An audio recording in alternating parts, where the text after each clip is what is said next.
They're going very, very well, Dave. We've been royally entertained and looked after while we've been out here. As you mentioned, it is the 50th anniversary of the Malta branch of the Manchester United Supporters Club, and I tell you what, they have got some things planned. We've already been around and about. We've been to a couple of functions. We've been to an orphanage.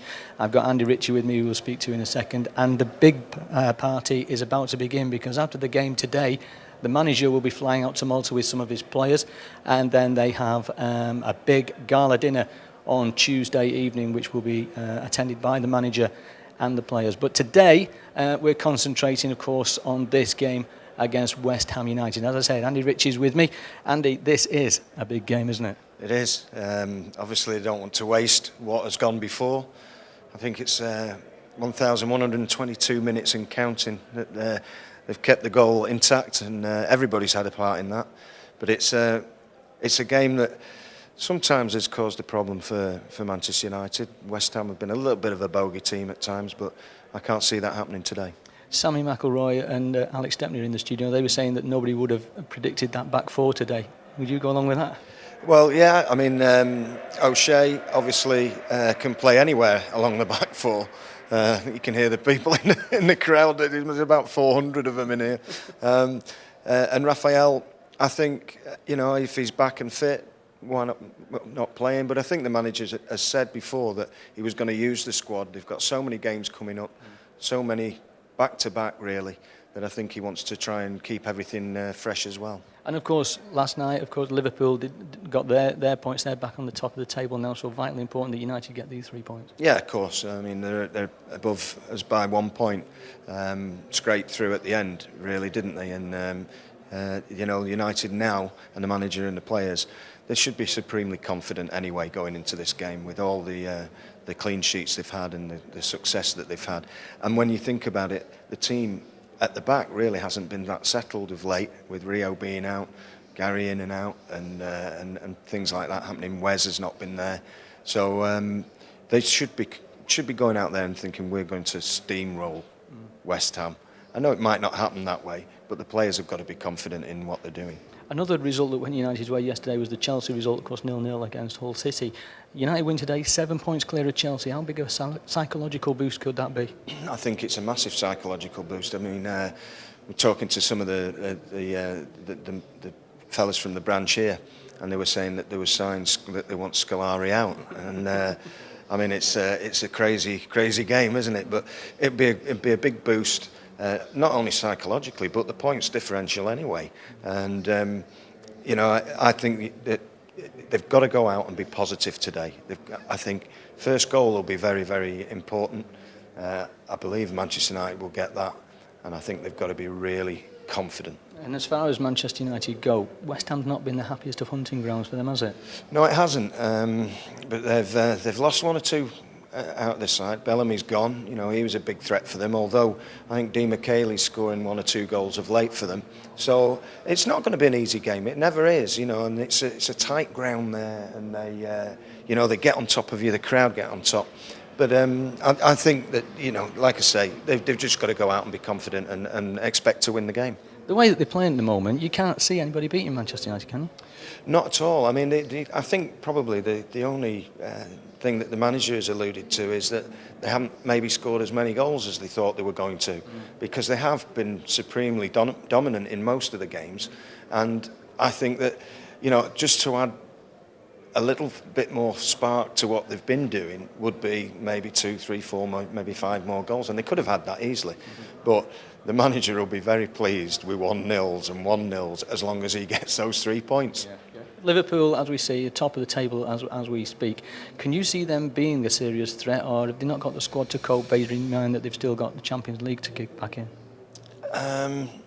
Well, they've stayed there at the moment, haven't they? So you have to say that they're going to be a threat. I can't see Chelsea getting back that 7 points differential if that we've got that after the game today. And I think that probably the other one to come into the equation now is probably Aston Villa. You've got to think of those, Arsenal, I don't think are going to do it. the outsider for me might be Aston Villa that we have to worry about. Yeah, it's nice to see another team breaking into that top four, isn't it? I think it's good for the game. It's good for the Premier League, and obviously it's good for the general footballing public as well, because they don't want to just see the same old teams going and at it for forever and ever. Yeah. Dave, we've got the crowd building up outside, obviously the game not very far away from kick-off, and it's an expectant crowd. Everybody here, of course, looking for a Manchester United win. A little bit later on, as I said, the manager will be here. He's flying in from London straight after the game with some of his players. Gary Neville, Paul Scholes and Ryan Giggs will be here.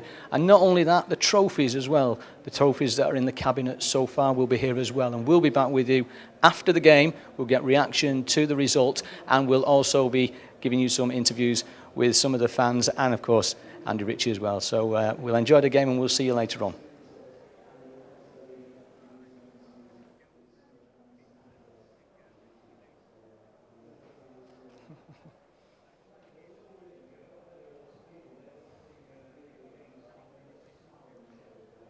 Yes, we have. We're doing the Paddy Crerand Show live from Malta, and I can tell you it's a 2-hour programme, and I can tell you that tickets for that went, I mean, they had to limit the tickets. The audience is 250 people, and they had to limit the tickets, obviously, to 250, but those tickets went within 20 minutes of actually being available. So, yeah, there's that. And I can also tell you as well that on the major dinner on Tuesday evening, the gala dinner, there will be 800, 900 people at that dinner, and those tickets have gone, and people are trying to buy them on the black market. That's how big this event is here in Malta. So yeah, plenty more to look forward to. On the back of all this, when we've done all this, we're going to make a massive documentary on it, so everybody can see just how passionate these fans are. But yeah, it's a big event. It's mind-blowing, to be honest with you. Hi there, David. Good afternoon. It's a little surreal speaking to you from over here in Malta because, to be honest, it's like being in Manchester. It's absolutely crazy out here. I came out this morning, just landed about an hour before the game, came straight down to the Supporters Club here. And as you can hear behind me, it's kind of mad. We're surrounded by groups of small children here, and we've got some journalists I'll speak to in a moment. But first of all, Andy Ritchie's here. And Andy, we must first of all talk about the game. It was sensational. Well, 3 points, another clean sheet. It's just what they needed and just what we got, you know, great result.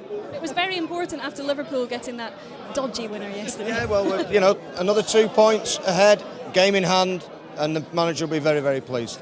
So important just to keep that momentum going. I mean, everybody's talking about how it's 1-0 here, 1-0 there, but it really doesn't matter, as you say, if you get those 3 points. No, the manager will just be thinking of the 3 points. Doesn't matter how they play, as long as they win, that's fantastic. And the run goes on. It certainly does, and by the time United play that next game at the weekend, I think everybody's seen themselves on TV now here. If you can hear me over that, you'll be doing well. But it's interesting because by the next league game they play at a weekend, they'll have played that game in hand against Fulham. We'll know exactly where they stand by that point. Again, they will know, but they've got to keep it going now. You know, Fulham again, it'll be a difficult game, but they, you know, because they're doing okay now, they've settled down, and I think, but United have got to be supremely confident that they can beat them. How has your experience been watching the game in Malta? Because certainly, as I say, I just landed and it's kind of crazy. Oh, it's fantastic. They're so fanatical out here, as you can. Well, all the viewers will be able to see that, and you know, it's been a fantastic time. Been brilliant. Really looked after us. Okay, Andy, I'm not being rude. I'm going to turn my back on you for a moment because we do actually have some journalists here from Malta. Is it like this every weekend here? Yeah, normally it's like this, especially when there's a big game. I mean, today is extra special because of all these activities commemorating the club's 50th anniversary. I mean, as you all can see now, Maltese will love Manchester United. Why do you think that association started? I know it was 50 years, so it was just after Munich. Is that how it all came about? I mean, Manchester United have always been popular here, but I would assume that the United tragedy, it really triggered this off. I mean, we were at the press conference last week and we had the founder of the club, and he said that actually his first visit to United was in 1957, and the welcome he got at Old Trafford was so good that it really spurred him on to try and set this up, and now we'll see the fruit of his endeavours. Okay, I'll speak to you as well, another freelance journalist obviously, but you're heavily involved with the Supporters Club as well, aren't you? Am I involved here? Oh yes, from the very beginning. I was one of the very first two to start the club, with John Calais and myself, George Kisson, and I just thank God I've lived 50 years to see it happening this 50th anniversary. Yes, thank you very much. It's amazing, so many Manchester United fans out here. I was saying earlier, it's like being in Manchester watching it. But is it like this all the time? And why is everybody so fanatical? Yes, because here we love Manchester United. Sometimes, you know, women say that we love Manchester United more. Our girls, anyway, say that we love Manchester United more than we do. But it is something that it has been for a long, long time. I remember in 1958-59, the very first time we met to start the club, we were only 20. And I would like to salute those 20 people who were there on that very first day that we called them in at the end of November, December 58. Then we met again in, obviously, 4th of February 1959, where we had a tremendous amount of support coming in. I reckon we had about 45 to 50. Now, one has to realize in those days there was no MUTV, there was no mobile phones, there was no television, there was nothing except by letter or perhaps an advert in the papers. So that is how it all started. But thankfully, those 20 people reached out into Malta to try and get more people for that very first meeting on the 4th of February. Certainly been a huge success. And for yourself as a journalist covering Manchester United, is it a pleasure to do it in a country where so many people love the club? Yes, it is a pleasure, and you're also more stressed up in covering them because everyone wants to hear more about them. Although nowadays, as the gentleman said before, everyone can see United every week on the telly, but it's nice, and especially when United are so successful. Certainly today was a fantastic game. They keep that title run going, don't they? It's looking good. Yes, I think it's always difficult to go to Upton Park and get the 3 points. As United know, every time they go there is difficult. And lately, even West Ham have improved a lot since Zola took over. They didn't even lose at Anfield or at the Emirates or not even at Stamford Bridge. So I think today's performance was magnificent tactically. Yeah. Tactically, United were superb. The Giggs scored a wonderful goal. United should have had a penalty as well on Ronaldo, but I think the defence, that's why they're not conceding goals. And Rafael, I think he will be one of the best. He's already one of the best, but in the near future, he'll be one of the best defenders in the world for sure. Okay, thanks very much for the moment, guys. Well, we can now go round to the VIP room where we're all sitting watching the game today. We can hear from Paul Anthony. Yeah, I am, Andy. Yes, I've got the easier of the two jobs. I am in the VIP room and I'm joined by Joe Tedesco, who's the Vice President of the Maltese branch of the Manchester United Supporters Club. And Joe, first of all, a quick word about the game. A good result, another 3 points for Manchester United, puts them well clear top of the Premier League. It was a fantastic result for Manchester United, absolutely a great game of football. West Ham are a very hard nut to crack. They've always been the type of team that United always struggle to beat, but I think the way United are playing at the moment has been absolutely a great performance by the lads again. 13 consecutive clean sheets in a row, so that's a big stamp on the title chances that Man United have this season. And of course the manager is now on his way over to Malta to join into your celebrations. He'll be coming here in a good mood, won't he? Oh, definitely, definitely. We're so happy that obviously the manager is going to be here for our celebrations, the club captain Gary Neville, the goal scorer today, and Ryan Giggs and Paul Scholes. We're absolutely delighted about their availability to come here and join us in these big celebrations. Has it hit home yet, the fact that it's now going to happen? Because this has been taking a long, long time to get together. We see the trophies behind us now. Has it sunk in now that it's actually going to happen? Yes, we've worked a lot in the past year to get all this done. We've prepared a week of activities. Basically, it started last Wednesday with a big party. We had a nice Munich memorial on Friday, which was also shown on MUTV. And now we're waiting for the manager and the players to come over, obviously, to join us for the big dinner that it's gonna be held next Tuesday in a big conference center over here in Malta. Obviously, having you and MUTV over here filming all this stuff is a very, very big bonus, and thank you very much for all the efforts you've done for us. It is our pleasure, of course.